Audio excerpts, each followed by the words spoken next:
Hi, I'm Pav. And I'm Neil. And welcome to the Top 10 of Anything podcast. Let's start the countdown. 10, 9, 8, 7, 6, 5, 4, 3, 2, 1. The magic of the movies, it can't be denied. It can tap into every emotion known. This episode, we are concentrating on the movies that leave you needing a hanky. No, not those kind of movies, Neil. Yes, movies that make you cry is the order of the day. So buckle up, stiffen those upper lips. Steady.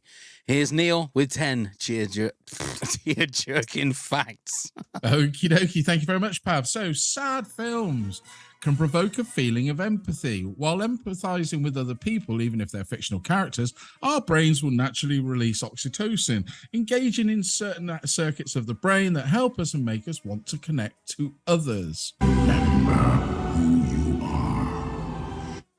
Even though sadness is the main association with crying, a survey shows that 85% of women and 73% of men report feeling lighter, better, after crying, feeling that it relieves tension and balances emotions. You think you got what it takes? Well, do you? Despite their passionate on-screen chemistry in The Notebook, Ryan Gosling and Rachel McAdams didn't get along at all. They fought on set, yelled and screamed at each other, and then ended up dating each other for 2 years. You got a dream, you got to protect it. The Green Mile producer, David Valdez, describes Michael Clark Duncan as the soul of the cast and says he remembers Tom Hanks breaking down into tears when it came to Duncan's last day of shooting. That's funny. It's not. Okay, no, it's not. If an actor can't produce real tears on set, onion vapor can induce tears, or a few drops of glycerin will do the trick. You want to have a catch? Schindler's List suggests that there was only one list when actually Oscar Schindler had 7 lists. I'm tired, boss. Research suggests that sitting around crying into your popcorn watching sad movies can actually make you feel happier. The explanation is that movies are so dramatized. In comparison, you feel grateful for your own life and relationship. I love you 3000. It was producer Kevin Costner's idea to use the song I Will Always Love You in The Bodyguard. He was originally a fan of Dolly Parton's 1973 country version and personally asked Parton if Whitney Houston could sing it for the film. You look different too, but in a good way. Roberto Benigni says that the title Life is Beautiful came from the Soviet politician Leon Trotsky. Tell me something, boy. We cry 3 different types of tears. Each has its own job and flows from your tear ducts for a different reason. Stupid is what stupid does, sir. And we're going to see all 3 of those kinds of tears tonight, ladies and gentlemen. I'm pretty sure of that. Yes, we're doing top 10 movies that make you cry tonight, and we are happy and blessed to have the one and only Alice from Just Films and That back with us again. I think this is your 3rd or your 4th? I think it's 3rd, if I remember right. We had the movie quotes. So we had movie quotes. We had Monsters when I was with Josh, and then bands as well. So this is the 4th time. But this is your 3rd on your own. So Yes, you do get the virtual match ball for your 3rd appearance on your own. So we haven't actually got a chance to make actual match balls, but when we do, we're going to send them out to everybody. Smashing. You can be a recipient of our balls. Yes. That's what I've always wanted. That's why I keep coming back. Yeah. Wait till you see what you get for 6 appearances. Right, so Alice, are you a crier when it comes to movies? I am the biggest fucking baby that is going, but for sometimes really stupid reasons as well. Like, the film doesn't even necessarily have to be a sad film, and I think a lot of the films on my list aren't inherently sad films, but they just have moments in them that just send me, like, just totally send me. But yeah, I do cry. I've been known to cry at adverts. Sometimes I cry at songs. Sometimes I cry at the thought of a song or the thought of a moment from a film. It, like, when I'm interacting with other people and in my day-to-day life, I come across as like this real cold-hearted bitch. But then when I'm on my own, I'm like, oh God, like just about everything sort of thing. So yeah, but it was interesting this. So I picked 9 of the films on my list came to me like immediately. Like I started writing the list and I was like, boom, boom, boom, yeah, this is easy. But then that number 10, I was like, and that one took me ages to think of, but I got there in the end. Are you a crier, Pav? I reckon Oh, you are, aren't you? fucking hell. Big baby. I'm a crier all the thing is, I don't understand. There are moments when I will start talking, like you just said, Alice, even about a song, and I won't even be singing the song. I'll talk about the song, and I can feel my lip trembling and my eyes watering, and I don't know what that is. I don't know whether that's a weakness. I don't know whether it's a depression thing, but it's weird, and it will not be necessarily about. I mean, what's the song? I can remember talking about. Oh, proper Crimbo. Yeah. Okay. The fucking who was that? Who was it who did Bo that? Selector, Bo wasn't it? Selector. Yeah, because Keith Lemon? Lemon. Keith Lemon, you had That Craig is the- David and all that. Like, yeah. and I can remember talking to someone about that song and nearly breaking down in tears. And it's one of the stupidest comedy classic, but comedy Christmas songs ever. And it's just really strange how, but I think that's more to do with my brain than actual thing. Neil, are you a crier? Yes. Now I never. I sort of the older I've got, the worse I've got. I mean, Same, like Alice said, I can cry at an advert. I can cry at a little bit. I keep getting killed by these sort of clips when you see like a sports star single out a little kid and give him, I'm a goner. Yeah. But the worst is when I was on my morphine straight after the accident. I couldn't stop crying, but I think that's to do with the drugs. Yeah, Maybe I wanted more. possibly. Yeah. But it was weird. Like I was having to be put to bed, obviously, because I couldn't move. And the people that put me to bed, and I'd lie on bed and say good night, and then just burst out crying. Oh But God. inside, I felt fine. Yeah. It's bizarre. It's Bizarre. the soldiers Yes, I do. soldiers coming home to their kids. That's the one that gets That's me it, all yeah. the fucking time. Or Should a I pet should- reunited with its owner. Oh, Christ. You start blubbing. I do feel there's going to be tears tonight. I do genuinely because Quite possibly. Well, I can remember being on your pod, Alice, talking about Field of Dreams, and I think I got a bit emotional then. Yeah, I don't know how you Oh. made it through, man. That was a close one. That was a close It one. was good. This is where you tell us it's not in your list this time. Is it? Yeah, well, I've already had somebody message and say, well, we know what Pav's number 1 is. They just already automatically, they also automatically said it. But okay. I think there's going to be some surprises. Maybe not necessarily some duplicates, but I think there's going to be some surprises and left field choices here. So, Alice, kick us off with your number 10. Okay, so my number 10 is Spider-Man No Way Home. Okay. Okay. And it's not when, spoiler. Oh, yeah. warning, Spoilers. We're going to spoil the shit out of spoilers, these we're gonna movies. spoil So, things, yeah. of course. It's not when Aunt May dies, but it's at the end when what's his name? Peter Parker. They really called him Tom Holland then. And I thought you were going to say "When Tom Spider Holland." Boy then for a When second. Spider Boy. It's when Spider Boy has to get everyone's memory wiped. But so then obviously MJ then doesn't know who he is, but he remembers everything. Yeah. And he like goes into a cafe or a shop or something and she's there and he sees her and he talks to her. And obviously he's still got all the feelings and the emotions of their relationship in him and she hasn't anymore. And I think it's a lot to do with Tom Holland's performance as well, because I really rate him as an actor and I think he's really good in those films. And I was just a blubbering mess in the cinema. I was like that, and my husband was next to me as well. And I don't know why, because he never makes me feel bad about it or anything, but I hate crying in front of him. I absolutely hate it. Like, I don't want it to happen. So I was like this in the cinema, like using my hands to cover my face. I think I had a scarf on as well. And I was just like hiding underneath. I just couldn't take it. But yeah, I just really felt the emotion in it. I felt like how devastating would it be to still have all these feelings left over for the person that you loved most in the world and they don't even remember who you are. Like, brutal. That sounds like being married. Love you to my wife if she won't be listening to this. That's fine. But yeah, I mean, that is a perfect movie for what I think what my top 10 is. There's certain moments in movies that just absolutely break you, but it's not necessarily a movie that you'll cry to. Do you know what I mean? It's not what classed as a tear-jerking movie. But that's a great one to finish on finish us off with. To start us off with. And that's it. Hey, Well done, everyone. Thank you very much, Thank you everyone. very much. Go on then, Neil, you're number 10. So it's Pixar. They're quite a master of this, but I am going to do the opening. That's my number 5. Ah, wow. That's my number Yeah, 5. I can't. Solely for the first 15 minutes. Yeah, It's the honestly, how the hell? I mean, I don't think it affects children as much. I think that's No. primarily there for the adults and Yes. everything. But Jesus Christ, I couldn't find the comedy for ages when I saw that first time in the cinema. That kicked me in the nuts Mhm. and the stomach at the same time. I was just like still blubbing when they were running around with Little Boy and the Bird. Yeah. I still kept thinking of the opening bit. I was like, no, you've lost me now. So I had to watch it again to pick up on the rest. But yeah, it kills me. That whole segment. I mean, most people have seen it. They know what it is.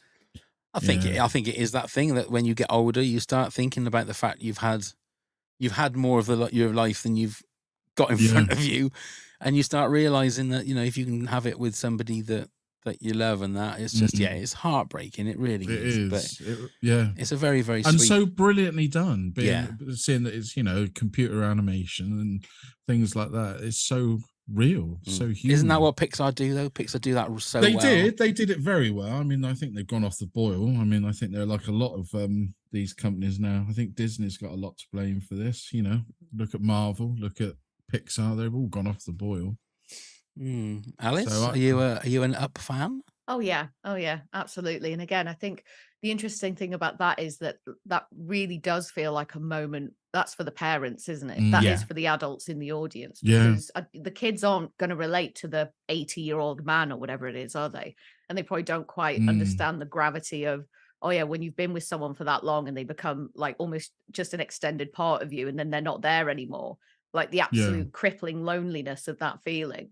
I think you really get that, but obviously for the kids, it's like, oh, look at the colorful balloons. But that's why Pixar's good, because it has that balance of stuff for the kids and stuff for the adults. But yeah, that's a good choice. Yeah, it's a breaker, that one. It's only number 10. Yeah. Okay. All right, pal. Okay. We got you. We got you. You're here, aren't you? Yeah, you're here. You're here. Don't go anywhere. Don't go anywhere. Okay, my number 10 now. Again, this isn't a sad movie, but apart from probably the last 10 minutes of it, and it's Ghostbusters Afterlife.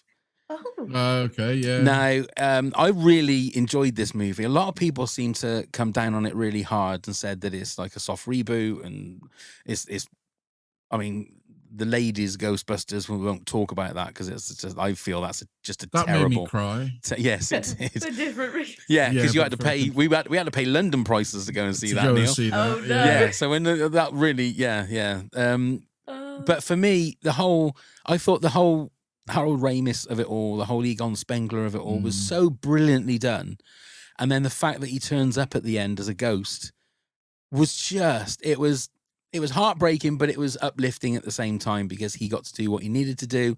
I thought it was very clever that they didn't get him to speak. They didn't have that whole thing of saying, well, it doesn't sound like it. I thought the CGI was fantastic. It was. Really. Did you know who played his body double in the filming of that?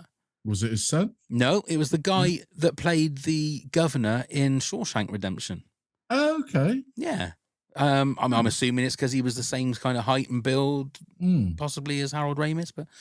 and it was great to see the OG Ghostbusters in it as well, doing what they do, doing well. But yeah, for me, it's just a beautiful, sweet moment to finish, and then to have for Harold at the end was just beautiful. Yeah, so that's my number 10. Alice, fan of that movie? I can't remember what you said. So I haven't seen Ghostbusters Afterlife. Oh shit! And Sorry, I'll let you in on something. No, I haven't seen the original Ghostbusters. But Fuck me, spoiler Alice. warning for future episodes of Just Films and that, it is going to be my next classic pick. It has to be. Which is when you pick a film, obviously, that is deemed a classic, but that we haven't seen. And I haven't seen that one. And I would, even already without seeing it, I can probably assume that it's a classic because of the way that it's regarded just in the zeitgeist and in sort of culture in general. Well, I think you're actually lucky, Alice. You're seeing it for the first time. I am seeing it for the first time, yeah. But then will you see it with like 2023 eyes, and the fact that like some of the special effects are obviously 80s and quite ropey and stop motion? You might, whereas like, that's what we were brought up on back in the day. That's going to be interesting. Some things I'm really good at. I can teleport myself back. Like I can watch something through the eyes of someone that was around at that time, and not CGI shit sounds bad or whatever. Yeah. But occasionally there's like the odd maybe thematic thing or like a bit of narrative that I'm like, oh, that's cringe and awful, and like, no, we don't do that anymore, sort of thing. But no, I am quite good at being viewing it as it was meant to be viewed when it came out. So I'm expecting big things, guys. I'm expecting big things. Well, we'll be looking forward to that episode. I take it Josh has seen Ghostbusters. I assume so. He talks Yeah. about it quite a lot. Oh, yeah. right. Yeah. You'll be all right with that. You'll be But all right with also, I will say that there is 2 versions out there, so make sure you see the original uncut like we saw at the cinema, because they censor some of the jokes now because they deem them not, obviously we've that. moved PC on. and all that kind of stuff. But And for a PG movie, they're quite rude jokes. yes. Yeah, make sure you watch that version. Yeah, that Okay, version, so because the they are properly original, funny. Yeah. not censored. Yeah. Okay. Yeah. That's good to know. So thank you for letting me know that. I will keep an eye out for that. Okay, then Alice, you're number 9, please. Okay. Number 9 is the first musical of the list, and it's The Sound of Music. Oh. And there's two moments in this that really stand out. The first one is when Captain Von Trapp is singing Edelweiss, and you can sort of feel the kind of emotional patriotism and the sorrow that he feels at what's happening. And then the other one is just after, I think it's just before he and Maria get married, and she sings, I think it's called like I Must Have Done Something Good or something, but it's just this beautiful, like unbelievably romantic song. And that's one, like, when I said like, oh, sometimes I just think of a song and it makes me cry. That's one of them. Like I just feel the emotion so heavily in that. Also, it's my mum's favorite film, and I think it was my nan's favorite film as well. So that's kind of been passed down. So I heavily associate it with my family. I remember watching it so many times as a kid and hating it. So I was like, oh, it's too long. This is boring. Like all this. And then as I got older and I started to actually appreciate it a lot more. And then I remember the first time I actually watched it from start to finish, I must have been about 17 or 18. And I was like, oh, holy shit, this is actually really good. Like, I love this. So yeah, bit of history with that one, but yeah, Sound of Music. Are you fans? I've never watched Sound of Music all the way through. Oh, okay. It's long. No. It's pretty long. Thing is, I kind of feel that would be like a movie. I remember watching The Breakfast Club only a couple of years ago for the first time, and then I recognized all the pop culture references. I think the same thing with Sound of Music. I would go there, oh, that's where The Simpsons got that from, or that's where Family Guy got that bit from. A lot of Family Guy. Do you know what I mean? Stuff. So I think it's one of those movies that probably wouldn't have the same. I would just be looking at those things rather than enjoying the movie. But yeah, it's definitely one of those movies that I need to watch. But to be fair, I've only ever, it sounds really geekish, doesn't it? I've only ever seen it all the way through once. Right. I've never gone back, but obviously we've all Did you seen cry though? I don't remember crying, no. Okay. But but it was moving in places for obvious reasons. But then I was younger then. I was a sturdy young man that didn't sprout out the eyes very much. Of course. No, not out the eyes anyway. No. And also the other thing is also I could always think, because like one of the Von Trapp children was the TV Spider-Man, wasn't he? That Nicholas Hammond. That's right. He was he was the TV version of Spider-Man, yeah. He was. Yeah. Or Spider-Boy, as Alice likes to call him. Yeah. Always felt uncomfortable with the 70s Spider-Man.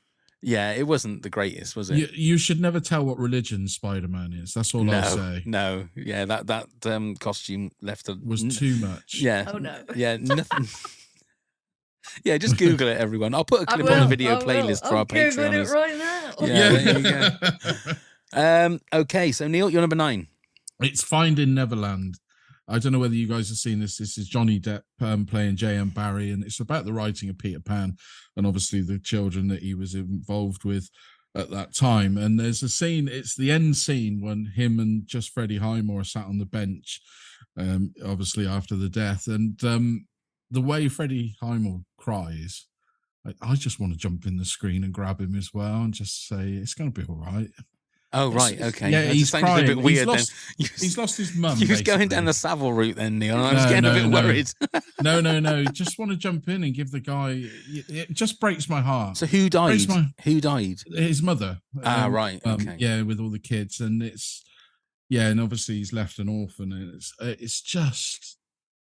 It's almost... I don't know whether you guys are sort of aware, like, seen a lot of these sort of British films. The Shadowlands is the other one, when... Anthony Hopkins played Lewis Carroll, and obviously he lost his partner that was his inspiration. And it's the scene when he sat with a child and they break down.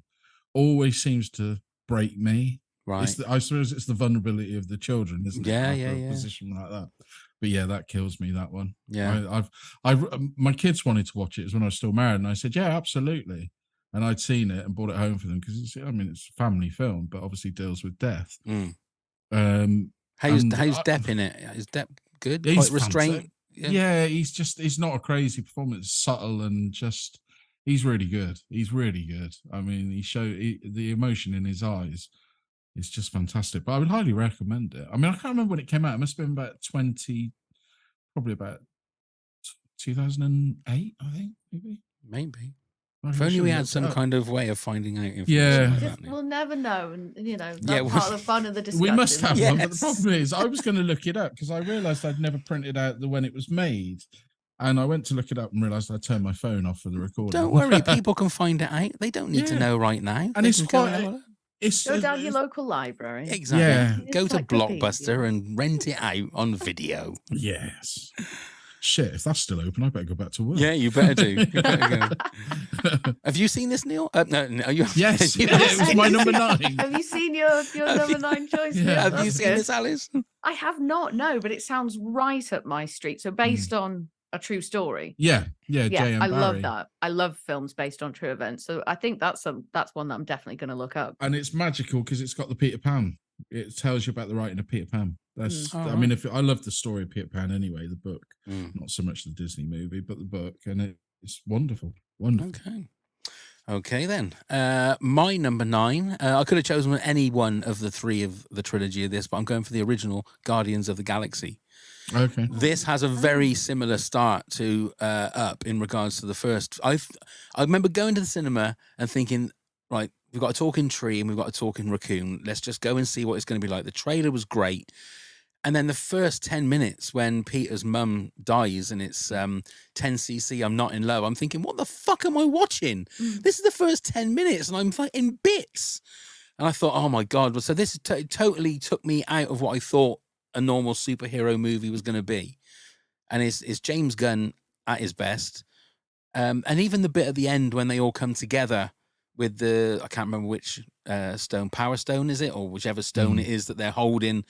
And we're the Guardians of the Galaxy. I love those kind of moments. I love those and even those sort of moments in movies make me cry. The moment when the hero looks like they're down and out. I mean, it's the Rocky moment, isn't it? They look like they're down and out, and then they come back, and then it's the way that they do it, and the music, and the way it's shot. That it start and finish. Like I'm in tears, and then it's just a great romp in between. But again, I could have chosen Guardians of the Galaxy 2, Guardians of the Galaxy 3, if everyone's seen that. I mean, that's just Rocket Raccoons. That one was the most for me. Jesus, that was the closest I had. Yeah, there's just so many bits in it that you think, oh my God, I mean, obviously, I'm assuming that the majority of things that make us cry is linked to death and losing people. It's it's that kind of thing, and pretty much all of them. But yeah, that was the one for me. Okay, Alice, your number 8, please. Number 8 is Green Mile. Oh, that's The mine. Green Mile. That's my number Apologies. 6. And Is that's it? my number Yeah. 5. Oh, there we are. So it Yeah. was the first, I think maybe one of the very first films that ever made me like properly cry. I remember I was about 14. Me and my brother were home alone. My parents had gone out somewhere and it was just really late at night. We were flicking through the channels and this film come on, and I don't know why, but he just left it on.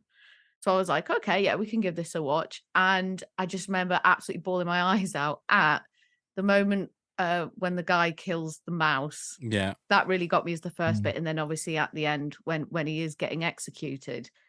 But it was just, I feel like I remember that being the first. I mean, obviously I cried at things when I was a kid, but things like Babe and Pokemon the movie, which is another one that made me cry actually. But this was the first, I think, like grown up genuine sadness, I guess, and just realizing, oh fuck, like this is how terrible the world can be, sort of thing.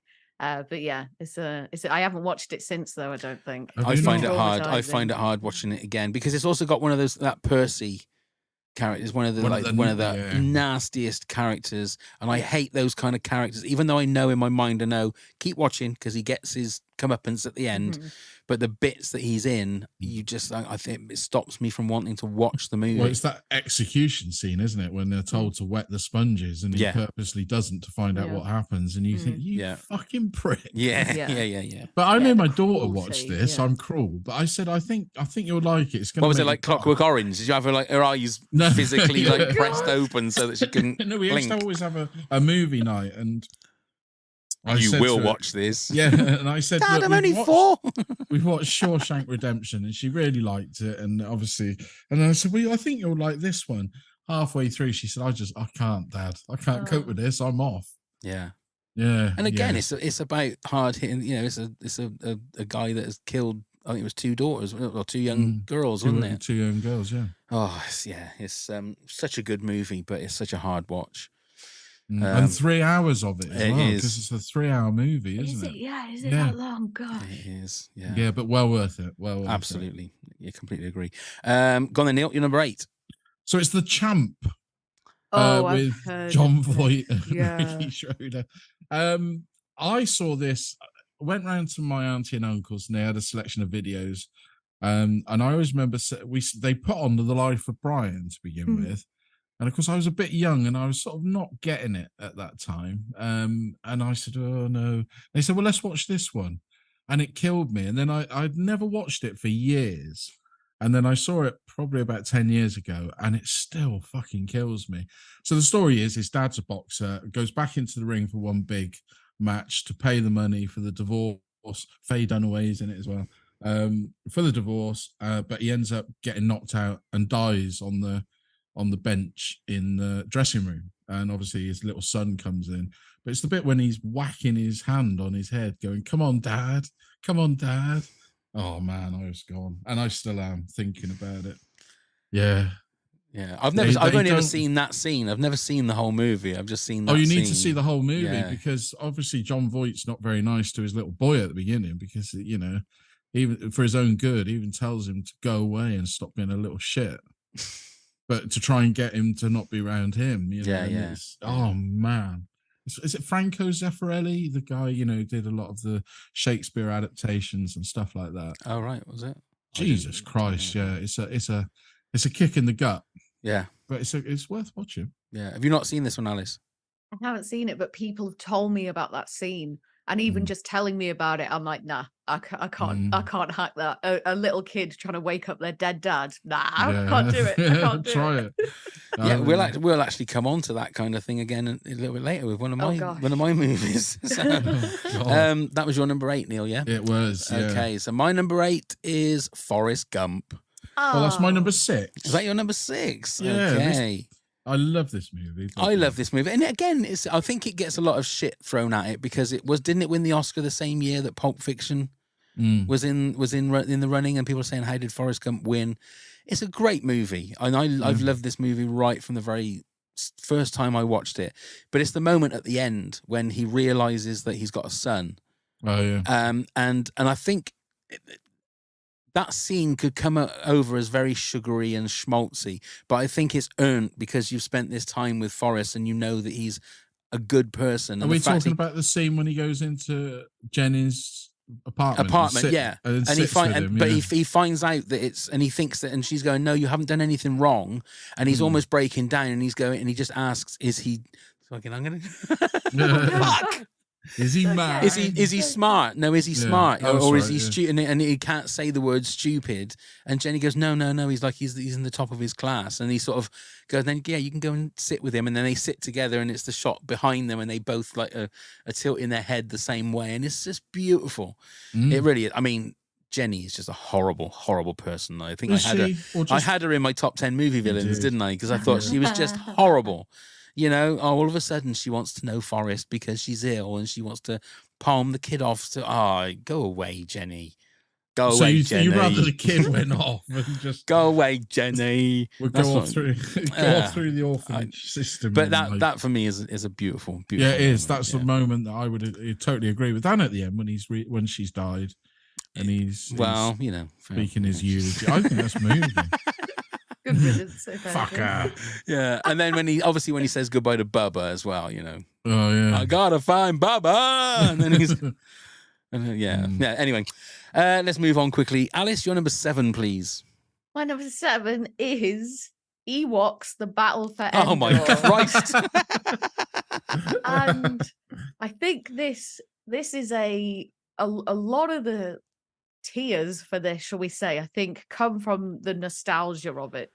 So we had this on VHS when I was a kid. We watched it to death. Like, we just watched it over and over and over. And then when I picked it for our podcast a few weeks ago, maybe a couple of months ago now, and I hadn't seen it literally since I was about 6 or 7 or 8 years old or whatever. And it's as soon as it started, I was just gone. Like, the sounds, the visuals, everything just got me. And then obviously you've got Sindel, who's this little girl on this planet, and her whole family gets killed at the beginning of the film. And you've got little Wicket, the Ewok, who's trying to look after her. And they come across Noah, like the curmudgeonly older man and stuff. And then he's trying to do the best for them and all that. And then at the end they leave, but they leave Wicket behind, obviously, because that's his homeworld. But Sindel and Noah they go away to a civilization or whatever.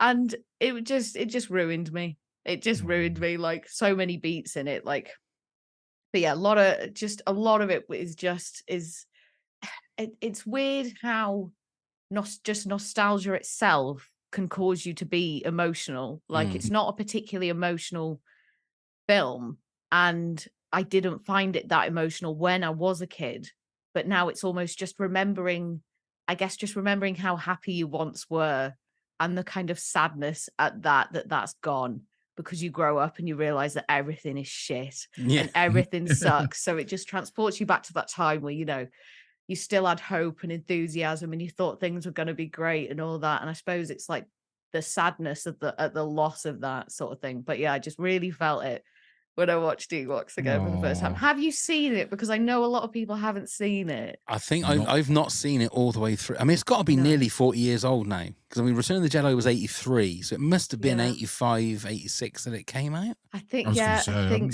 probably it will be around that. Yeah. Is it on Disney Plus? It is on Disney Plus. Is it? I might watch it then. Are both Ewoks movies? Are they? Yes. Yeah. I might give it a watch then on your recommendation, Alice. I mean, listen, I can't promise anything. Like, I'm still a 6-year-old when I watch it, so I don't know how you'll react to it. Well, I mean, I'm the same when it comes to watching Star Wars. Anyway, so But that's the problem with it. I think people slag it off with adult eyes rather than imagining the magic that you had and the enjoyment as a kid. Because I mean, I must have only been, when did it come out?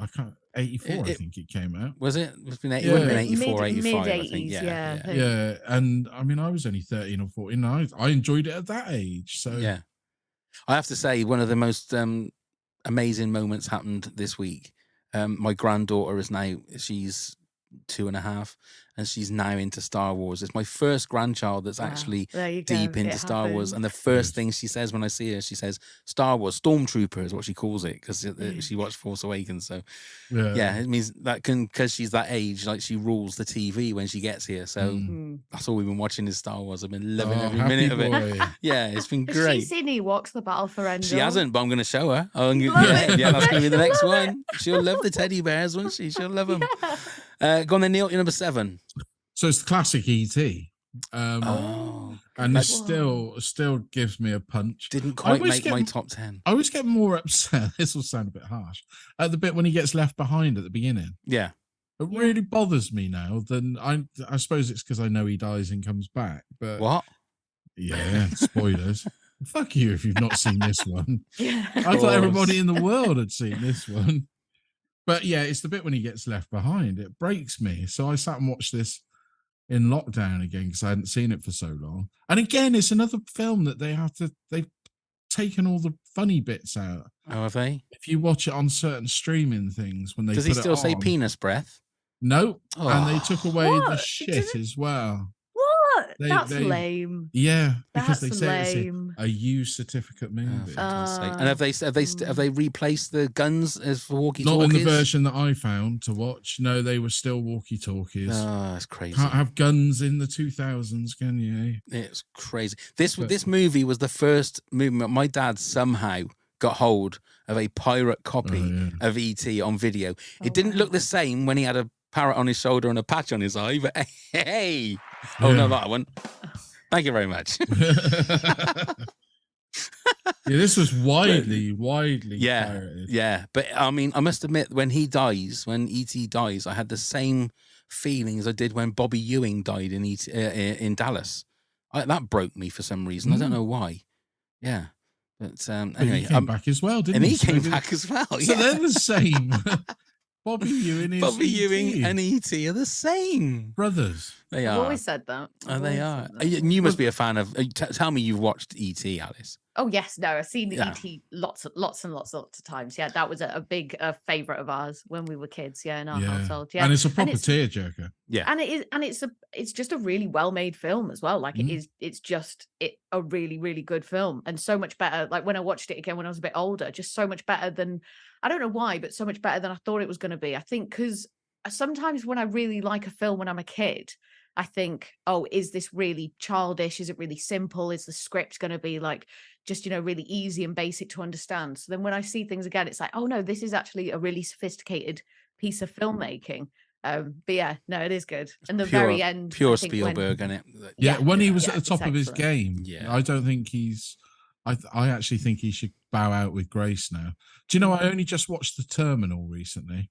Right. What a pile of fucking shit is that? Is it bad? Is it? Yeah. I thought it was dreadful, but people seem to love it. But I sat and watched that and thought, my God, that could have been made by anyone. Schwarzenegger's good in it, though, isn't he?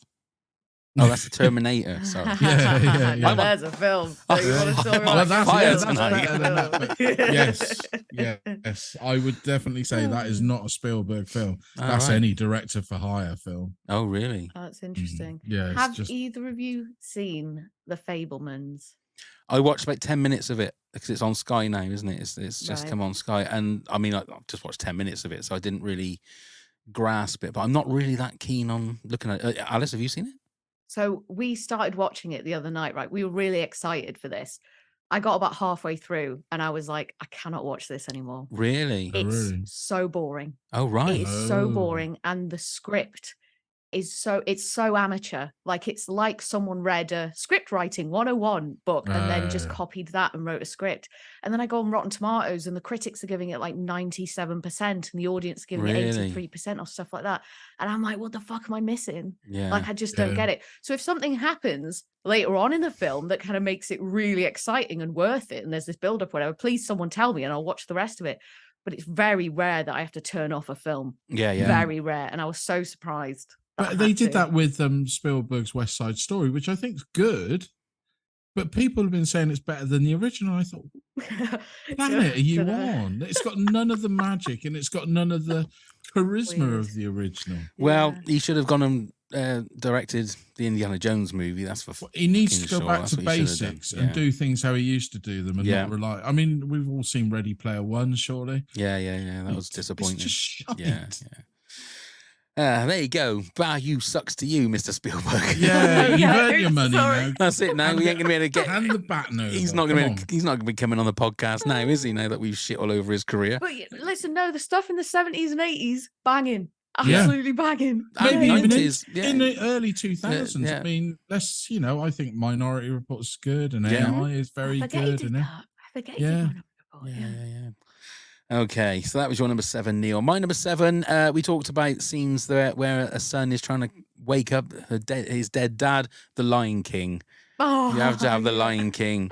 Again, it's a great Disney movie. It's a story that's been told a million times, but it's just, and why they did a remake shot for shot with the CG, don't bother, because the voices of that has become so iconic that you don't touch it. Same as you don't touch Back to the Future. Just leave those kind of movies alone. They are what they are. But the two moments for me is that moment when Scar has killed Mufasa and Simba finds his dad broken, like on the floor. But also the bit at the end, the triumphant bit at the end, when the adult Simba is walking up Pride Rock with the music playing and then he roars. That's just one of those, just in your throat kind of moments, and you know that you're going to bawl. So for me, there are so many Disney movies have got those kind of moments, but I think The Lion King's the one that's resonated with me for decades now. And then going to see the live show, it just the music just really hits you right in the chest. And they put a couple of the songs from Lion King 2 in there as well, which are great songs. But okay, Yeah, that was in and out of my top 10. Right. That went in, Oh, that came really? out, that went in, that came out. But yeah, it is a moment, isn't it? yeah, absolutely is. That was my number 7. So Alice, your number 6, please. My number 6 is Titanic. Oh, Neil's favorite. Uh-oh. I'll say nothing. I couldn't wait for them to fucking die. I cried how long it went on for. Yeah. Oh dear. Well, maybe I can change your mind. No, probably not. No, you won't do that, So, Alice. I reckon for me, I just saw this at the right age. So when did it come out? Was it late 97. 90s? Yeah. Oh, I so remember it 97. well. Yeah. It was don't think I'd ever had so 1997 when cinema ruined my life. Yeah, well, I never had so many cigarette breaks in a movie in my life. And you don't even smoke. Yeah. So yeah, I think I just saw this at the right age. So I would have been about kind of 8, 9, 10 sort of thing. And I don't think I'd ever seen a film that long. So then when I think about for a film that long to have held my attention and for me to get excited about at that age, I do think is quite impressive. And obviously there's a lot of kind of very obvious sad moments in it. But the one that I think about that I think I get most emotional about is when Rose is on the one of the oh fucking hell, what are they called? The lifeboats? Are they called lifeboats? Yeah, lifeboats, That just sounds wrong in my head. She gets on the lifeboat like in the first instance, and you know, it's being lowered and she sees Jack kind of on the ship sort of thing, and it's going, and then she jumps off the lifeboat to get back onto the Titanic just to be with him, sort of thing. And again, a lot of these things are just like these big declarations of love and romance and stuff. Obviously watching it now and thinking like there's no way you fall in love with a fella 24 hours after meeting him. You're crazy, stay on that ship, you silly woman, sort of thing. But watching it as a kid, it's like, oh my god, it's so romantic, it's amazing. And I still carry that feeling with me, I think, with it. So yeah, that moment. And then obviously when Jack's frozen to death at the end and she's trying to wake him up, a lot of people trying to wake up their dead relatives or loved ones in this. Yeah. So yeah, that moment as well. But yeah, I really like, I mean, I like James Cameron a lot anyway, and I do really like Titanic. It really does it for me. I mean, I love James Cameron and I admire what he did for Titanic. Don't get me wrong, it's well made and everything, but it just bored the fuck out of me. Yeah. And then the fact that there was enough room on that bloody door for him to get on and she wouldn't let him, I thought, fuck yeah, I'd push her off if she wasn't going to do that. And then also the fact she was going, I'll never let go. I'll never let go. Yeah. And then she fucking let go. And pushed him off. Christ's sake. Not literally. Lying cow. It was spiritual letting go. See. She never let go of his memory or of his love or so she shit. She couldn't do the dude a favour and just scoot her ass over a touch. And I get royally told off about my hatred for. I do. A lot of people tell me I'm wrong and everything. It's legendary, Neil. It's legendary. I've tried to watch it again, and I just think, just hurry up and fucking sing. Just get it over with. Listen, sometimes things ain't for you, and that's totally fine, man. No, that's that right. one out of James Cameron's catalogue, it'll be that one and The Way of Water. There you go. I just can't be bothered. I thought The Way of Water was pretty overrated, to be honest. It was boring. People it was like seem to watching go a nuts video for it. game. Yeah. I wasn't really into it. It was about an hour too long. About an hour. About an hour and a half. Yeah. Easily. Too long. Yeah. Easily. Okay, so Neil, your number 6 was Forrest Gump. Absolutely. And my number 6 was The Green Mile. So now it's time for this. Pop quiz, hot shot. Have you done this with us yet, Alice? I think so, but I'm fucking terrible at shit like this, man. I do not know anything. Right. I don't know anything. But we're going to do it a little bit different this time. Okay. So what I've got the tagline, so like the poster line for movies that make you cry. You need to tell me what the movie is that the tagline comes from. First one to 3. If you get it wrong, it goes over to your opponent. Alice, you are our guest, so would you like to go first or second? I'll go first. Okay. So here it is. Here is your first tagline. Love is a force of nature. What movie does that come from? Films that make you cry. Love is a force of nature. I mean, it kind of sounds like it'd be like a natural disaster movie. I love that you're trying to work it out. This is Love good. is a force of nature. Oh God. Do you know, Pav? I do, Neil? yeah, because I've got the answer you right here in front of me. I'm not sure that I do. I've got Okay. something that I would have a guess at, but I don't know whether it's right or not. Just one sec. Obviously, I won't take too long because this is bad. It's fine. We can edit it. We can edit it. It can be half an hour, and I could make it look like it was a split-second choice. Love is a force of nature. Is it Ghost? Is that your answer? Yeah. Oh. No, it's not. Neil? Was that a good guess, though, do you That think? was a great that guess good because I thought, oh shit, that probably is it. I was going to say, is it Force of Nature with Sandra Bullock? It's not. No, it's Brokeback Mountain. Oh. There you go. Okay, so Neil, Yep. your first one. Behind every great love is a great story. Moulin Rouge. Oh. It's not. Alice? Every great love is a great story. Is that Titanic? It's not. It's The Notebook. Oh, really? It I've is. never seen it. There we go. That's It my is. excuse. Overrated. Okay. Overrated. Alice, Paul Edgecombe didn't believe in miracles until he met one. Till he met one.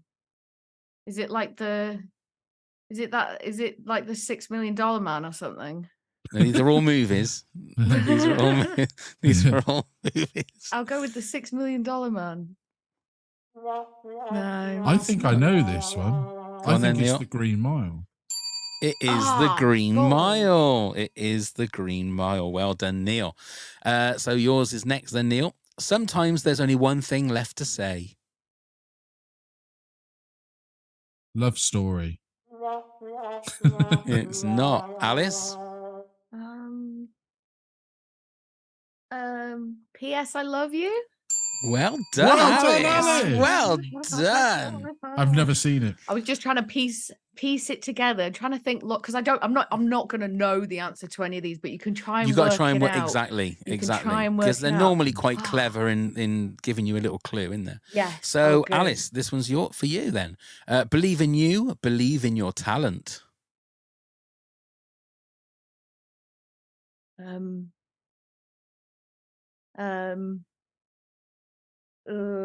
I'm gonna say Rocky. It's not. Neil? Say it again. Believe in you, believe in your talent. A Star is Born. Well done, Neil. It was A Star is was a Born. guess. Good. So, for the win, Neil, Okay. meet the little voices inside your head.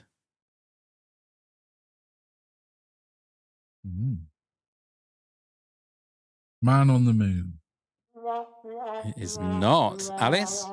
Is it Inside Out or is it It Inside? is Inside Out. Yeah. Well done. So, Alice, for the win. Oh. For the win. Nothing on earth could come between them.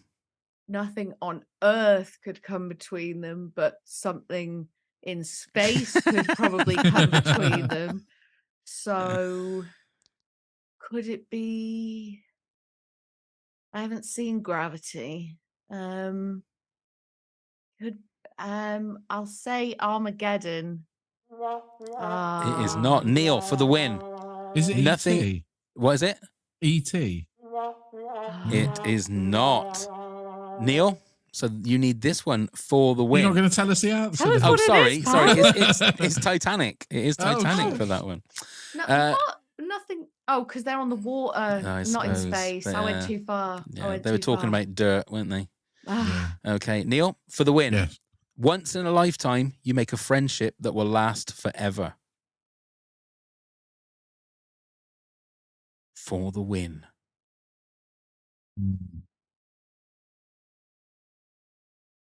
Is that E.T.?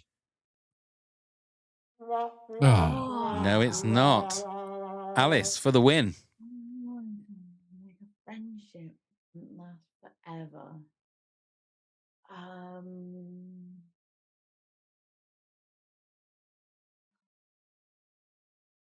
Is it?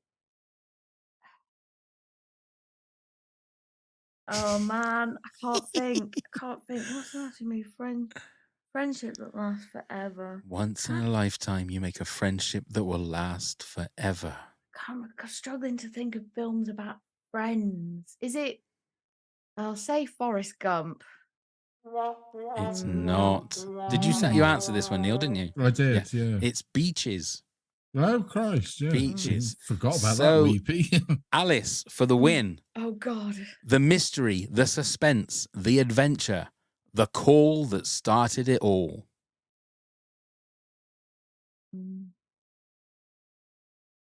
The call that started it all. That's where the clue is in this, isn't it? The mystery, the suspense, the adventure, the call that started it all. If only I had a drum roll sound that would really hype up the anticipation here. The call. Just to let you know, though, Alice, I have only got 20 gigabytes left on my computer. For that was a joke I was going to try and make and it didn't work. Just carry on. That's okay. Just hurry the fuck up. Is the message? That's okay. I don't have an answer for that. Do you not want to have a guess? Just have a complete. Honestly, I can't. Are you sure? I can't. What was it again? The call that The started mystery, it all, the suspense, the adventure, the call that started it all. I really have no idea. I can't No? even hazard a guess. Yeah. Okay. Neil. Guardians of the Galaxy. It's not. It's E.T. Oh, really? shit. What? Because the phone. Oh, for fuck's sake. Phone- Because his phone home. Yeah, of course. So Well, we have that was a tough- I've got one question left, and so this is for you, Neil. It could be a draw, Alice. It could be a draw. okay. I don't think it's going to be, though. So here we go. For yours, Neil, for the win, show me the money.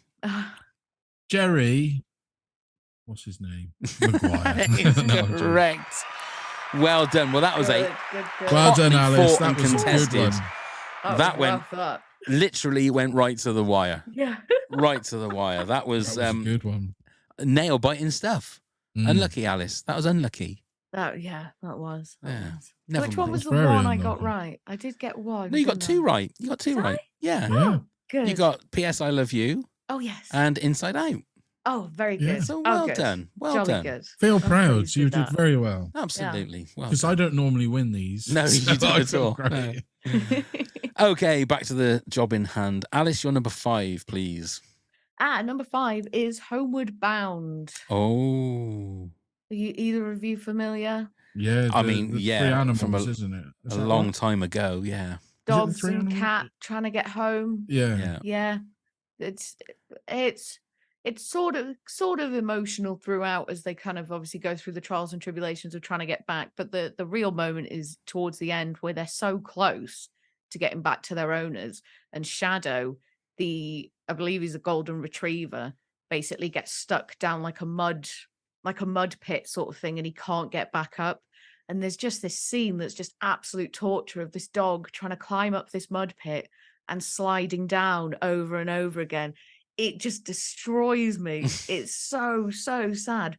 But it gets out in the end, and they make it back to their family, and that ruins me as well when they all reunite. And that I'm a huge dog person. I'm a massive animal person anyway, and that just really, yeah. It's been just a gets long, me. long time since I've seen. There wasn't there Homeward Bound 2 as well. There I was think, wasn't Homeward there? Bound 2, is Escape from San Francisco or Escape to San Francisco or something. Also good, not as emotional Right. as the first one, but still Right. good. I like the third. It's second definitely one of I those think they ones did that you can always more. remember as a kid that Homeward Yeah. Bound was one that would make you cry. Was that the Good. Michael J. Fox voiced? Is that the one that Michael J. Fox That was voiced Stuart in? Little, wasn't it? No, he also did. yeah, that real one, that real movie where they use real animals. Oh, right. Stuart Sorry. Yeah. Little. But I got a feeling Michael J. Fox voiced one of those. I don't recall. But if only there was a way we could. If find only out. there was a way we never could know. find You turned out. your phone off. Yeah. I did. So that's I it now, did. isn't it? Really? I'm full of just darkness in my life. Homeward Bound. Right. Oh, yeah, you're right. 1993. Hmm. Michael J. Fox, Sally Field.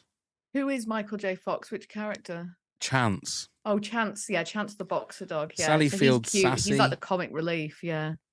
Yeah. There you go. There you are. Didn't realize it was that. I thought it was later than that. I think there was, yeah. So I'm looking at Homeward Bound 1980, a TV You might be movie. thinking of The Incredible Journey. That might be That's what I'm what thinking it's based of. on, I think. Yeah. Right. Which was the 70s Yes. movie, Disney movie that we That's would what have I'm seen thinking at of. school. Yeah, That's what I'm thinking of. Yeah. Okay, Neil, your number 5 was The Green Mile. it was. My number 5 was Up. So we're back to you, Alice, with your number 4. Gosh, that was fast. That was. Well, another animal-centric one. But my number 4 is Free Willy. For many reasons. Obviously, the narrative itself of, you know, capturing a beautiful, enormous wild animal and putting it in a swimming pool for money and entertainment, all very heartbreaking. But then also the fact that that whale was just incredibly sick, Keiko the whale, and then had an incredibly miserable life and died a really horrible death. So I sort of think about all that when I watch it. We did that again recently for the podcast. Again, first time I'd seen it in years and years and years, and just cried pretty much all the way through, just thinking about the whale and how sad it made me. Is it Blackfish? Yeah, I've seen it a lot.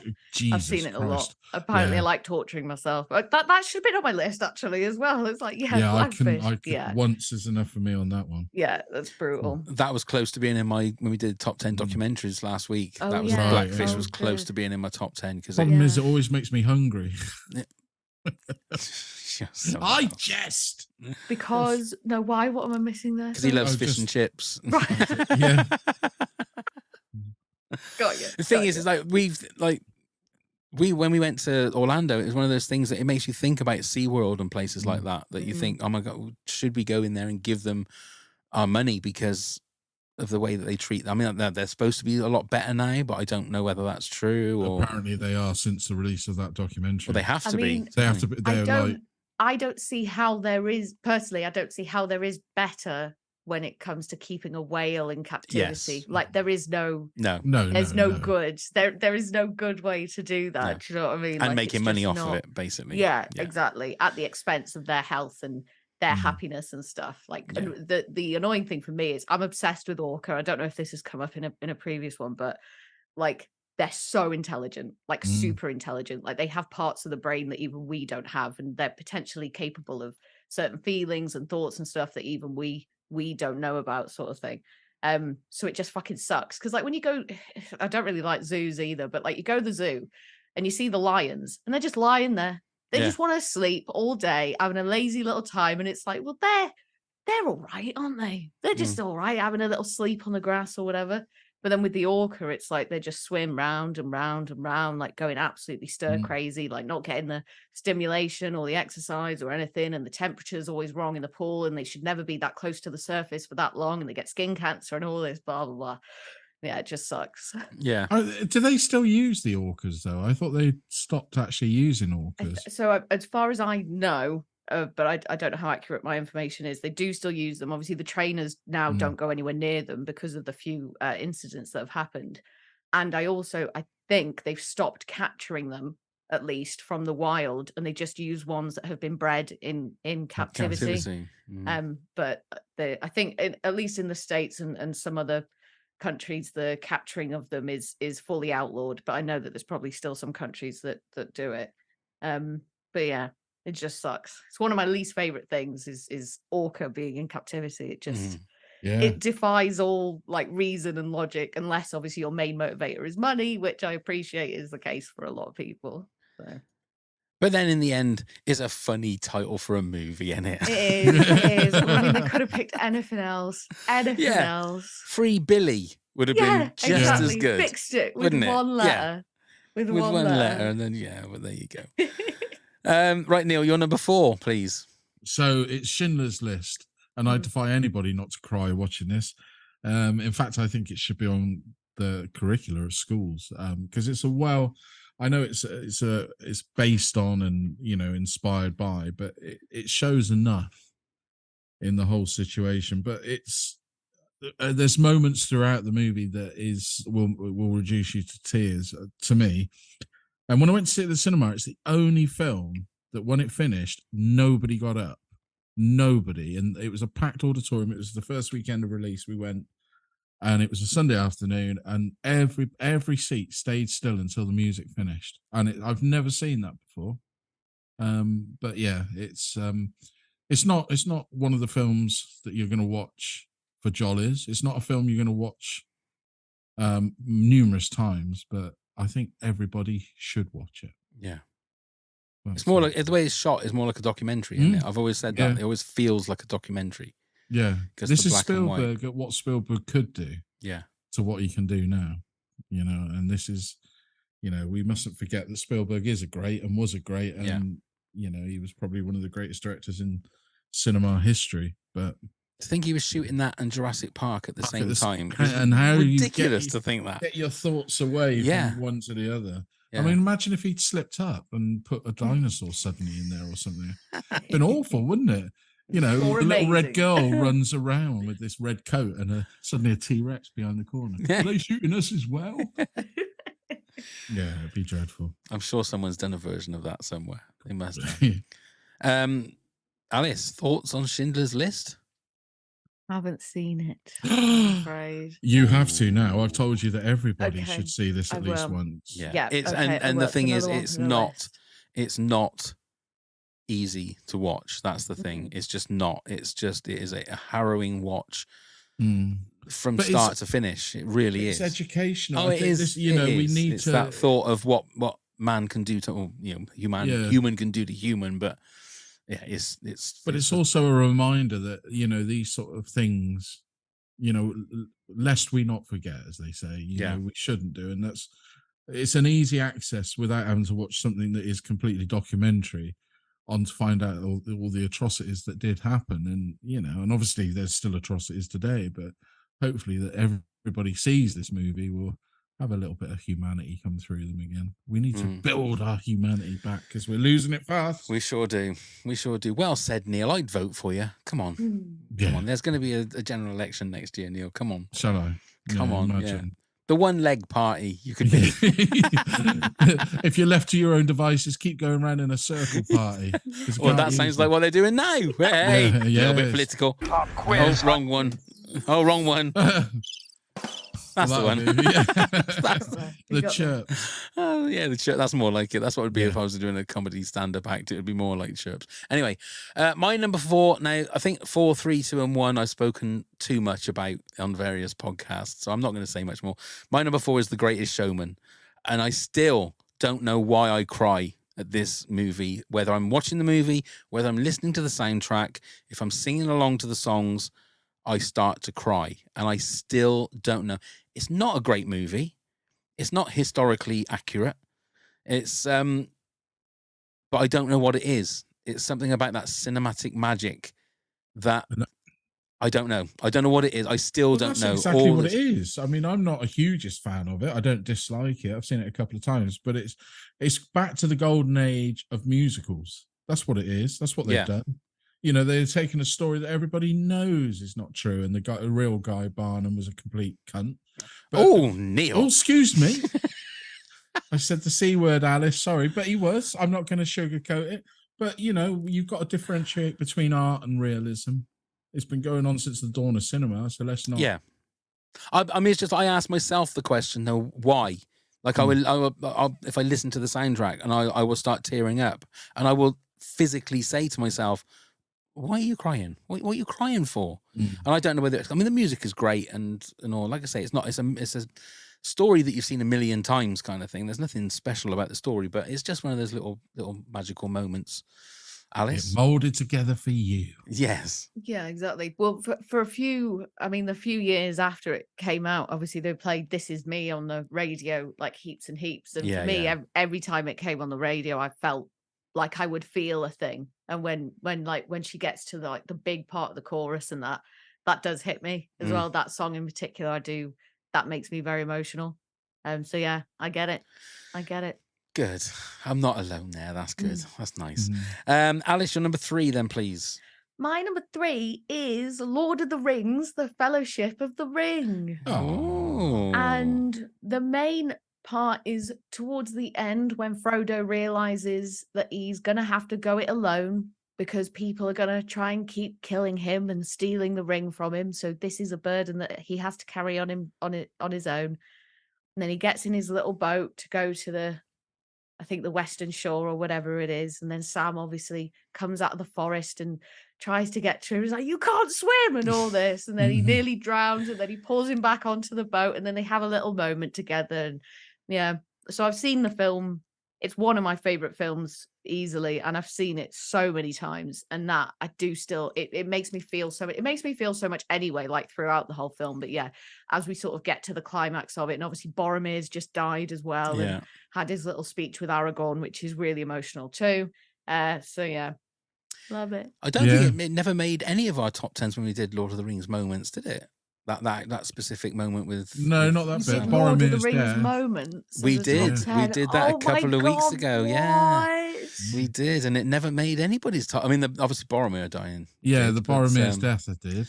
Yeah. Yeah, but that's a good one. That is a That good is one. good, yeah. I mean, I don't know.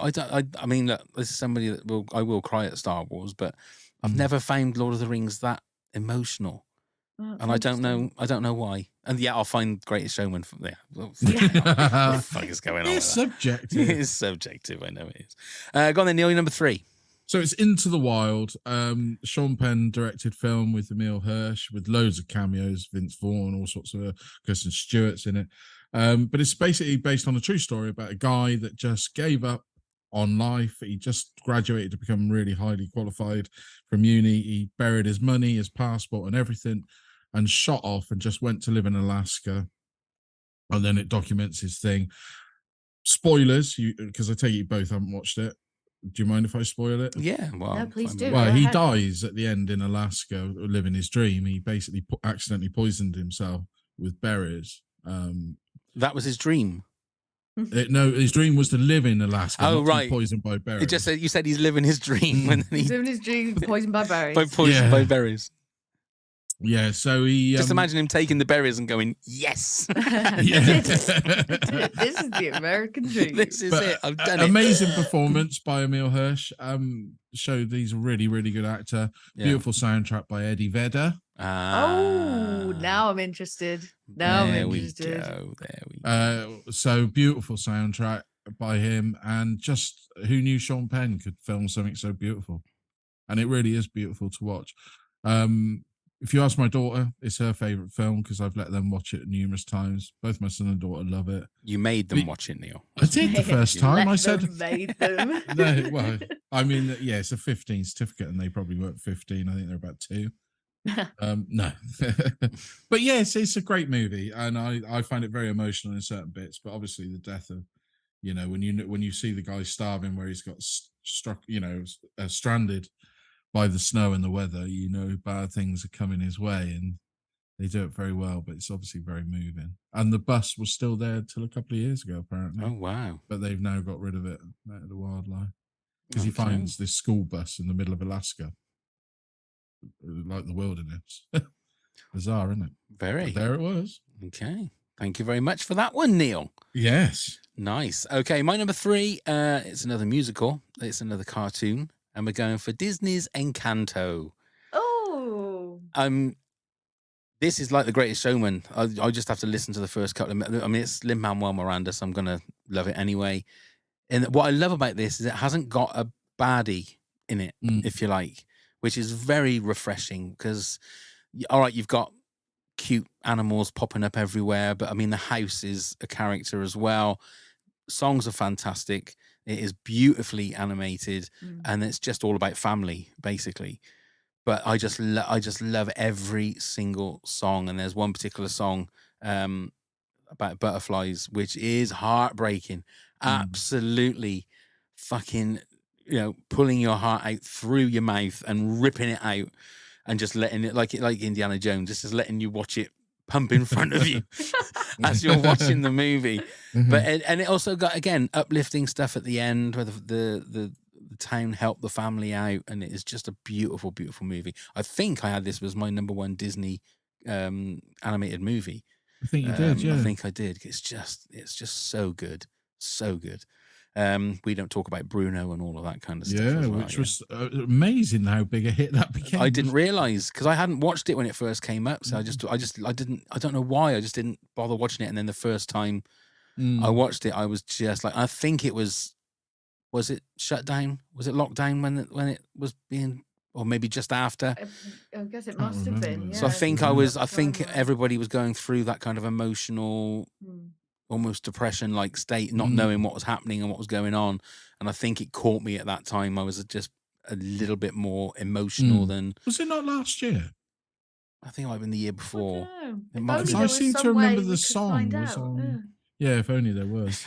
But Bless Neil you. turned his phone off. It was Yeah. just, 2021. nightmare. 2021 it was. Oh, there you go. Yeah, and there's a great like a live version they do, which is on Disney Plus, Encanto at the Hollywood Bowl, Oh, did where they got the people that did the voices and did the singing, doing it like live.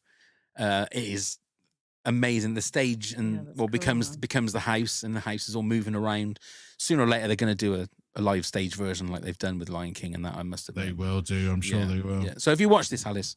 Yes, I do Yeah. love Encanto. Yeah, brilliant. Yeah. Again, first time hooked, and the like you've already touched on there, but the visuals of it, like at the time, it was just one of the most visually impressive things I've ever seen. Yeah. Loved it. Yeah. Good. Okay, then Alice, your number 2, please. All right, this is a proper cheat. This is cheating. This Okay. is breaking the rules of the whole thing, but it wouldn't have been right for me to come on to something like this, talking about this subject and not talk about this. But it's Hamilton. If I'd have known this was allowed to be on, Which I Jesus know Christ. doesn't probably doesn't fall into the category of film, as it's a filmed stage musical. But I think I told you, Pav, already. First time I watched it, again, I was sat watching it with my husband, watched it all the way through. Obviously, felt very emotional during, but I was like, "Don't cry, don't do it, just don't cry." So I didn't cry. And then the next day, I woke up and started crying and cried for about 4 hours, just because of it, like because of the after effects of it. And I've watched it so many times since, and I've listened to the soundtrack like crazy. And I've got over it a little bit now, but there was a period of time where I just had to think about It's Quiet Uptown or some of Eliza's songs, and I would start welling up just thinking about it. Yeah, it's incredible. And if you haven't seen it and you want to just bawl your fucking eyes out, Jesus Christ. I haven't seen it, Alice. Oh, do you like crying? Yeah, of course I do. Yeah.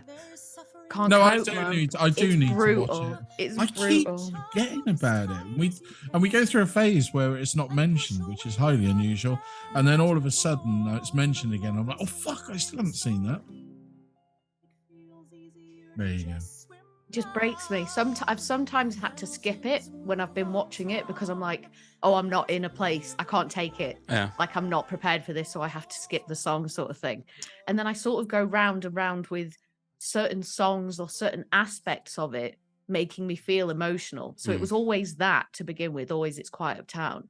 And then I started feeling a lot more for Eliza and just what she was going through with trying to deal with Alexander. Yeah. And so things like which is I can't remember what it's called, the song, but it's not Look Around, but or That Would Be Enough, where she's just trying to get him to stay and she's pregnant and stuff. Yeah. And then Burn as well, after obviously he's publicized the fact that he's cheated on her quite horrifically and stuff like that. And then at the end as well, like just thinking about her as a person, like would just make me well up, and just like everything that she endured and how she came out of it and then lived until she was 95, like just crazy. Yeah, but yeah, I've seen it twice live on stage in London. Yeah. The first time was when you had to wear a mask, Mhm. and I was so glad that I was wearing a mask because during It's Quiet Uptown I was sobbing. And nobody could see that I was sobbing.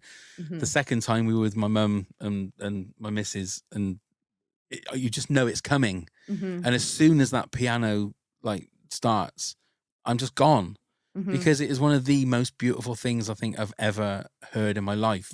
Yeah. And then again, it's something, if I'd have known you were going down this route, Alice, this would have been my number 2 or number 3 without a shadow of a doubt. But I do know it's cheating, and I'm prepared to take the flack for it. But it just felt, because it is a single piece of media that does just make me feel like this, Yeah. this whole podcast is like we're talking about, right? Like these films make you feel, sort of thing, and so consistently so as well. Like I've seen it so many times now, and I've listened to the soundtrack over and over and over again, and I still feel those things. Yes, it's crazy. But it apparently it is going to come to Liverpool, so we're sort of hanging on and waiting until it does. But I know it's in Manchester early next year as well, so I might just have to go then anyway. And Neil, it's on in Bristol in April of next year. Oh, right. Okay, I'll have a look. It is. Is it worth watching a show about George Hamilton?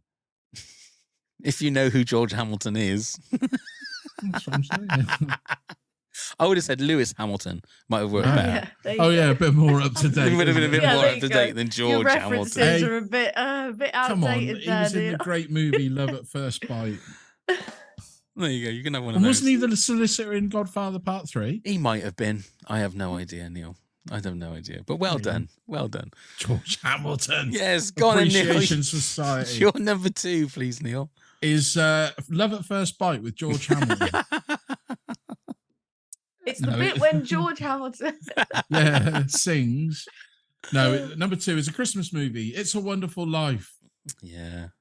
I watch this every year at Christmas, and it still makes me weep. We've spoken about it loads on here. We have. Indeed. It just is a perfect movie for the perfect time of year, and it still breaks my heart. No, and rightly so. Yeah. Until the uplifting bit at the end. It's the uplifting bit at the end that still makes me cry. Yeah, Even with the little girl says about the angels and her wings at the very end. Yeah, and his brother says, "George Bailey, the richest man in town." That's what crack. Just get. I can feel this. Let's not. It's talk about loads it of anymore. it. But yeah, have you seen this, Alice? I have seen it. I have seen this Okay. one. Yeah. That's all right. And that is a movie I'm surprised hasn't been remade. I don't want it to be. I know I don't want it to gosh, be, but yeah. it amazes me that nobody has tried to remake that one. Yeah, now that you've said it. Yeah. What is it? A that is reboot? surprise. A reboot or Have something. a reboot, bring him back like The Exorcist. Tossers. Yeah. Hello, Bedford Falls. Hello, Emporium. That's my George Harrison. And George Harrison. I forgot he was in that. We'll have that as well. Okay, my number 2, which should have been Hamilton, so thank you, Alice, is Avengers Endgame, actually. Okay. The whole portal moment, the whole on your left, and then all of a sudden everybody, I've said this a million times about this movie. I was sat in the cinema the very first time and had a massive smile on my face. And tears. Good. I thought it was going to be a massive something else. Oh, I had that as well. Because it was, to be fair, it was the culmination of the whole 10 years. And they worked it so well. And everything was absolutely perfect. Because you didn't know what was going to happen the first time. Obviously, didn't know what was going to happen. But I had tears streaming down my face. But a big smile, just a content smile that this is what I wanted to see after 10 years. I didn't believe it could happen on the screen. And it was just absolutely perfect. And then the whole I Love You 3000, Tony Stark, dying after, what's the word I'm looking for? Not succumbing. He's surrendering himself. No, surrendering himself. What the word? Oh, my brain's... Sacrifice. That's the word, Elton John. Sacrifice. Yeah. Was he in that? Yeah, he was. Yeah. And then just the beautiful way that it ended with all of the cast there for the funeral and Tony, proof that Tony Stark has a heart. Question to you, Pav. Is it hard? Oh, is it hard?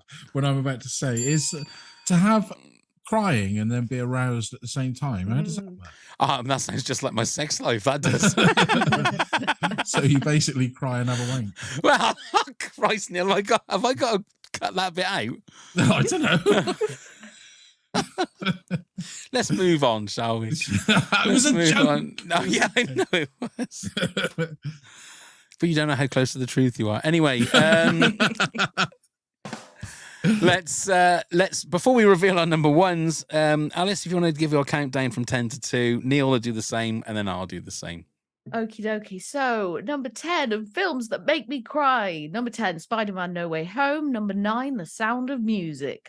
Oh, sorry. You want me to go a bit slower with this? No, don't you? that's 'Cause fine. Are you sure? You I carry on. remember you told me off before for going too fast. I've given up on putting pictures on the there we go. YouTube stuff because it just takes far too long. Does it? So Can't be arsed. I can't be asked. You all know what these films look like. Fucking hell. Exactly. You carry on. Okay. Number 8, Green Mile. Number 7, Ewoks: The Battle for Endor. Number 6, it's Titanic. Number 5, Homeward Bound. Number 4, Free Willy. Number 3, Lord of the Rings: The Fellowship of the Ring. And number 2, it's a cheat. It doesn't count. I'm so sorry. It's Hamilton. I mean, that was fast. Well done. That was fun. Go on then, Neil. You're 10 to 2. So number 10, I've got Up. Number 9, Finding Neverland. Behave. Number 8, The Champ. Number 7, E.T. Number 6, Forrest Gump. Number 5, The Green Mile. Number 4, Schindler's List. Number 3, Into the Wild. Number 2, Love at First Bite. And number 2, The Wonderful Life. Oh, God, you sounded like Alan Partridge then when you did that. Mine is number 10, Ghostbusters Afterlife. 9, Guardians of the Galaxy. 8, Forrest Gump. 7, The Lion King. 6, The Green Mile. 5, Up. 4, The Greatest Showman. 3, Encanto. And 2, Avengers Endgame. So, Alice, what is the number 1 movie that makes you cry? No, the number 1 movie that makes me cry, similar to Neil, and we're going Christmassy, we're going festive. It's Muppets Christmas Carol. Oh. And similar to what I've already said for a couple of these, the nostalgia behind this is doing so much of the heavy lifting. So we would watch this every year at Christmas in our house when I was a kid. And Christmas was very, very special in our house. My mum just worked so hard to make it a big deal and to make sure we all had a wonderful time. So the memories that I have of it are really magical. I just remember being really happy at that time of year. I love the film. Obviously, some of the themes in the film, some of the moments, the growth of Ebenezer Scrooge and the performance that Michael Caine gives as well, really, really powerful, which is just, it's interesting to have the juxtaposition then of like Miss Piggy running around like being a bit stupid and stuff. And it's quite a nice balance that you've got there. But we went last year to watch it. So we watched a screening of it with a live orchestra playing the music. And I sat down all ready to go sort of thing. And obviously it opens with a slide that says in loving memory of Jim Henson. Oh, God. And I just lost it. And it started. I just lost it. And that was it then. And I just cried through the whole thing. Like I just could not pull myself together. But in a good way. And like I did enjoy it and it was cathartic. But yeah, that's the one for me. Oh, that's a good one. It's a great movie. I wish they put that Michael Caine song back in it, though.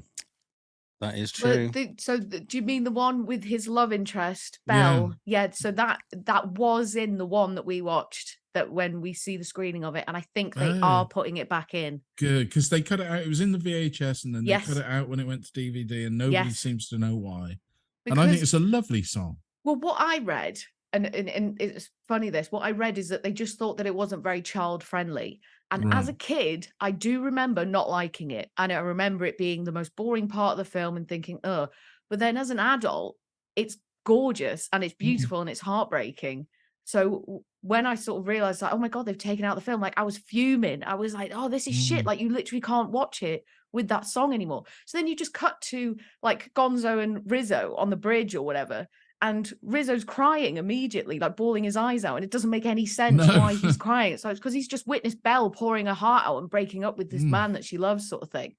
But they've put it back in now, I believe, on some Good, versions. I hope so. Good. But weird to remove a whole song because you don't think it's like child friendly or that kids wouldn't like enjoy it or whatever. That was a really weird move. Really but I remember weird. seeing it at the cinema for the first time and seeing it there, and then I had it on VHS and it was there, and then you buy it on DVD and Blu-ray and it's suddenly not there, and you think, ooh. Yeah, okay.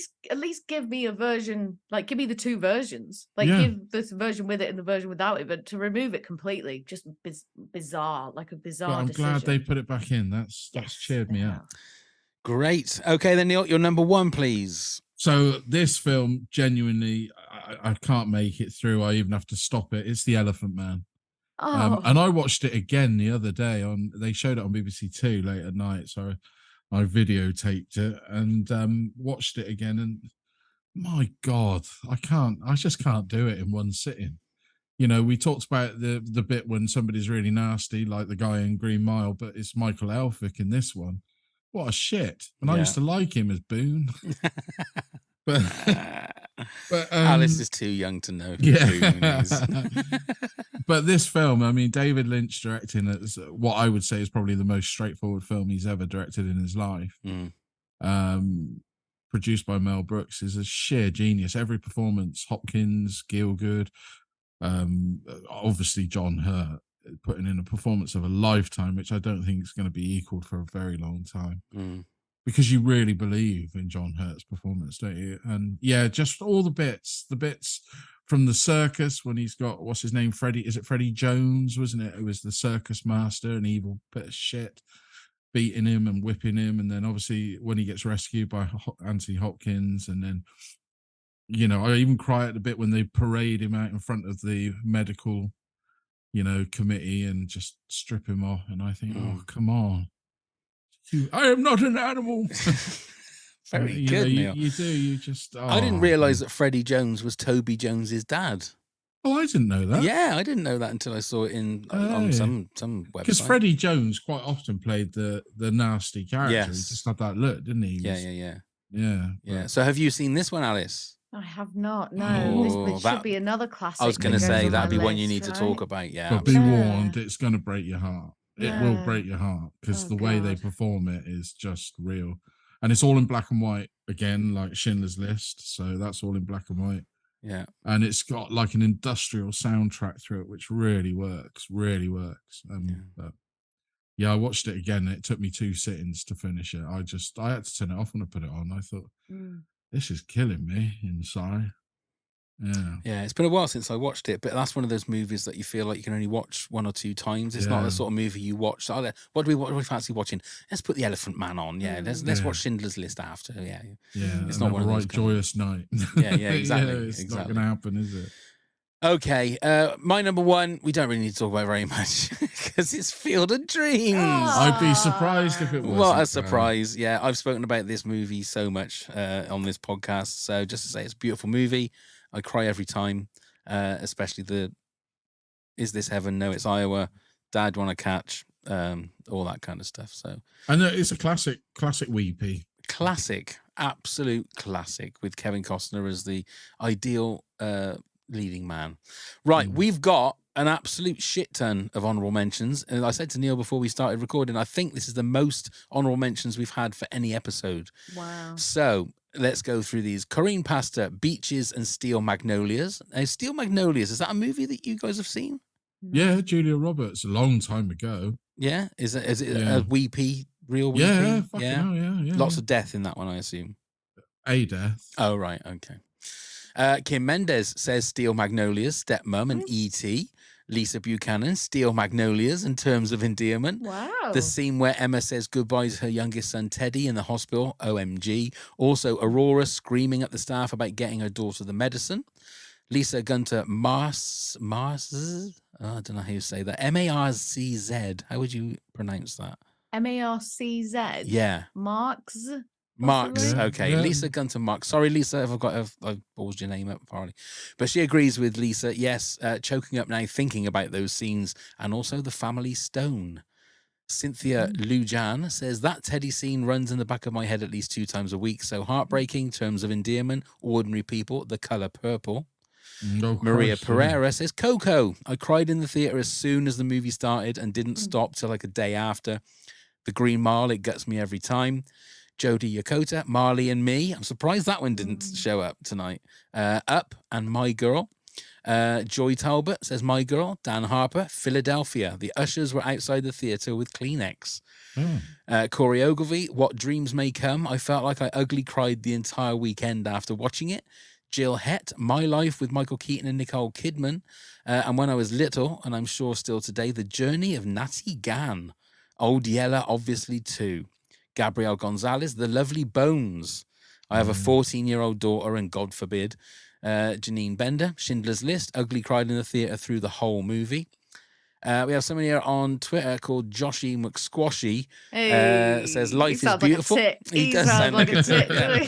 Life is beautiful. Pride, A Star is Born. Jojo Rabbit, Avengers Endgame. Warrior, Goodwill Hunting. Titanic. Grease 2. Yes, Yeah, for different reasons. and he says there is absolutely no way Alice is getting through this without saying Terminator 2. But you didn't No, I say. did. I had a James Cameron film in there, You but did, no. but not. Terminator 2 doesn't make me cry. It's just one of the best films ever made. Yes, But for yeah. different I mean, the reasons. thumbs up at the end. I mean, I know, that's he that's sinks yeah. down into his death. Oh Yeah. dear. Trudy Lambert Dillander says, I see E.T. on there, and I will tell you, I definitely cried as a kid watching it, but I cried when he lived. That damn alien terrified me as a kid and still does. Alma Rodriguez says, definitely Schindler's List and Bridges of Madison County with Clint Eastwood and Meryl Streep. It stayed with me for days. Lost Love. Nikki Gayton said, I have a black heart and it takes a lot for me to cry during a movie. That being said, I have never cried. I've never not cried during Toy Story 3. Those toys holding hands and accepting they're going to die gets me every time. I'd also say Toy Story 2, the Sarah McLachlan, When Somebody Loved Me, that whole bit just gets me. Erin Peterson says Titanic. Nikki Dennis, not many films make me actually tear up beyond a lump in my throat, but this one did. Richard Curtis, About Time. Rachel McAdams, Domhnall Gleeson, and the always fantastic Bill Nighy, and a little bit of Margot Robbie. I wonder what bit of Margot Robbie's in that. Rick Tyndall, Field of Dreams did not make that come over very. No, sorry. It did, very 70s. Yeah, that was. Field of Dreams did not make me cry. It was allergies. The same goes for Brian's song with Billy D. Williams and James Caan. It was all allergies. That's what Rick says.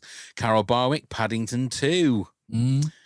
Kelly says Dancer in the Dark makes me cry every time I see it. Oh, Christ, yeah. If you haven't seen it, it's a must. Bring the tissues. Also, A Dog's Purpose. Jose Soto, Field of Dreams, yay. Leah Ferrero Story, Toy Story 2. When Jessie gets lost in the park, I can't even think about it now. I am crying. Modesto Valenzuela says Rocky 3. I'm assuming that's when Mickey dies. Mickey dies. Yeah, that's sad. And The Champ. There you go. Brisa A. Sosedo Dis. La Vita Abella, Life is Beautiful, a comedy about the Holocaust. It's not possible, but it is, and this is so beautifully made, a masterpiece. No matter how many times I watch it, it guts me every single time. Jen Berg, loads of movies have made me cry, but for some reason, if you want to see me instantly burst into tears, just show me any of the following movie scenes. Kris Kringle speaks Dutch to the little orphan girl in Miracle on 34th Street. Myrna Loy is setting the table and realizes Frederick March is at the door in The Best Years of Our Lives, and Diana Prince steps into no man's land in Wonder Woman. That is actually quite a really good scene. Yeah. Melinda Villegas, I have lots of movies that make me cry, so I'll only list a few. The Color Purple, Terms of Endearment, Fried Green Tomatoes, and Return to Me. Brandon Watson, Philadelphia, still to this day, as a young closeted gay kid, I thought it was my future. God, that movie just wrecks me every time I see it. Chris Collar, Up, Toy Story 2 and 3. Fucking Sarah McLachlan, he says. Iron Giant, Avengers Endgame, The Portals, Rogue One, Look for the Force and You Will Find Me. All 3 Lord of the Rings films. The Last Jedi, when Luke meets Leia again on Crate. Baby, Secret of the Lost Legend, never can watch it. Fallen Kingdom, Damn Brachiosaurus, A Man Called Otto, Logan, and The Lion King. He says, I might have a problem. And then he also gave us United 93, took me 15 minutes to leave the theatre when it was over. My ex and I drove home in sniffling silence. We're nearly there, we're nearly there. Doug's Life on Insta said Bohemian Rhapsody, Up, Toy Story 3, Saving Mr. Banks, The Green Mile, Star is Born, It's a Wonderful Life, I, Daniel Blake, The Bicycle Thieves, and Paddington 2. Shout out for the final scene in Harry Potter Chamber of Secrets. Hits different since the passing of the great Robbie Coltrane. Good luck, guys. I'm sure it'll be an emotional one. And finally, Adam Harrow says Star Wars The Last Jedi. It was so upsetting how bad it was, I couldn't contain myself. Thank you very much, everybody, for all of your comments there. But that was amazing. That was wonderful participation from everyone. Goodness wasn't me, it? that was fantastic. Thank you very much, everybody, and please keep those kind of things coming in. Well, that's it. Before we say our goodbyes, and before Alice, what have you been doing on the pod, and what have you got coming up that you can tell us about? What have we been doing on the pod? So we ended up doing Fantastic Four from 2005, I think it was. And then the week after we did Fantastic Four, The Rise of the Silver Surfer. And that wasn't really planned. It was just because I'd obviously picked Fantastic Four and then Josh had the Silver Surfer on his list anyway. Oh, right. So he was like, right, well, I've got to pick it then, haven't I? So that was a lot of fun. They're already out, so you can catch them. We've recently done Inside Llewyn Davis. We've had a guest on and we did The Crow. This week, Hunchback of Notre Dame was out, although I know this will come out in a couple of weeks, and still to come, but that may already be out now. We've got I, Tonya, Get Over It, Gross Point Blank, and Little Joe. So a good Nice. selection there. And just to remind everyone, we are Just Films in That. We're a podcast that celebrates underrated and underseen films. And sometimes we do classic films as well. And I will be doing Ghostbusters. So if you want to hear how a 34-year-old woman reacts to seeing Ghostbusters for the first time in 2023, then keep your eyes peeled. I think that'll be an interesting one. Indeed. Yeah, it the will link be. for the podcast is in the show notes. So please go and give them a like, go and give them a follow. You will not regret it. It's a great, great podcast. And I think it was my number 7 greatest podcasts ever for Just Films and That. That's so nice, Pam. So there That's you so go. nice. I have Thank that. you. No problem at all. It's all, and it's totally agree. You know, it's a great podcast to listen to. Apart from that Joshy guy, I mean, you know, you can't We'll have get everything. rid of it. You can't It's have okay. everything, can you? know, we can change things. People come and go. Accidents happen. You know, They do. Neil knows that better than anybody. Yeah. But God. luckily, he stayed around, which He's is good. still here. He's I still can't here. go anywhere. That's why. That is.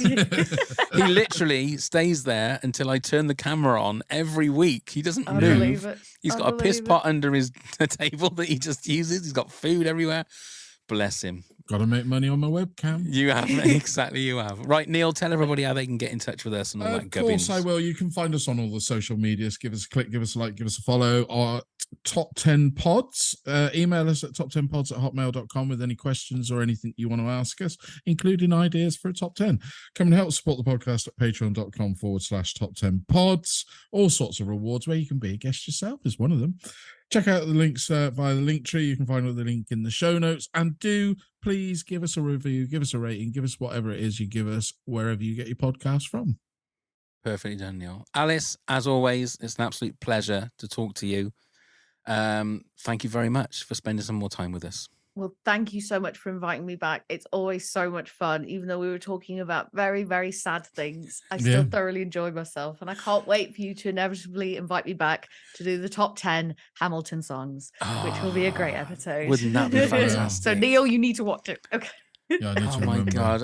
We might have to just do a 2-hander, Alice, on that. Yeah, one. maybe. We might have to, Yeah. and we'll just let Because Neil it'd be have a very night awkward off. if I watched it and then didn't like it. Didn't wouldn't like Be it, really- yeah. So I liked when it Yeah. ended. I'm not the biggest George Hamilton fan, honestly. No, we know that now. We know. On that bombshell, as we say, thank you very much, everybody, for watching and listening. Thank you very much to Neil. Thank you very much, Alice. And that's it. Just go and start the countdown. 10,